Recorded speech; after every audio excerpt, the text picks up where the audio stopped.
इब्न बज्जा 11th-12th century. जब एक philosopher ने अकाल और तन्हाई की तकात समझी, 11वीं शताब्दी। इस्लामिक गोल्डन एज अपनी चरम सीमा पर थी।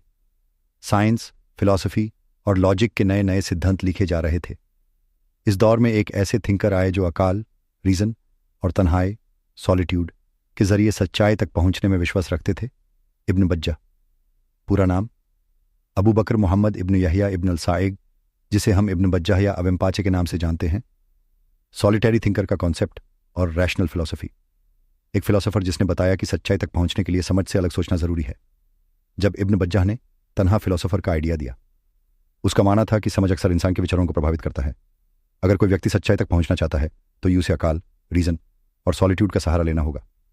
सबसे बड़ी उपलब्धि, सॉलिटरी थिंकर का कॉन्सेप्ट दिया, जिसमें इंसान अकेला सोचकर सच्चाई तक पहुंचता है। ग्रीक और इस्लामिक फिलॉसफी का एक अनोखा मिश्रण बनाया।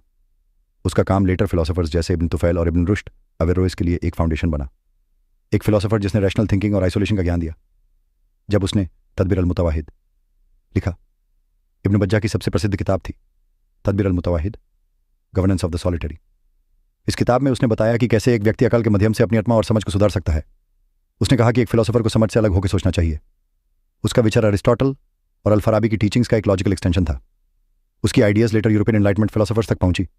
एक थिंकर जिसने अकल और तन्हाई की ताकत बताई। दुनिया पर इब्न बज्जा का प्रभाव। उसका concept solitary thinker modern philosophy और एग्जिस्टेंशियलिज्म में यूज होता है। उसके रैशनलिज्म का प्रभाव लेटर यूरोपियन थिंकर्स पर भी पड़ा। उसका काम इस्लामिक फिलोसफी और मेटाफिजिक्स का एक महत्वपूर्ण अंग बना। जब एक व्यक्ति ने अकाल की ताकत को पहचाना, इब्न बज्जा सिर्फ एक फिलोसोफर नहीं बल्कि एक मेंटल वॉरियर था। उसने सिद्ध कर दिया कि सोचना एक अकेले व्यक्ति का काम है, समझ सिर्फ एक रुकावट है।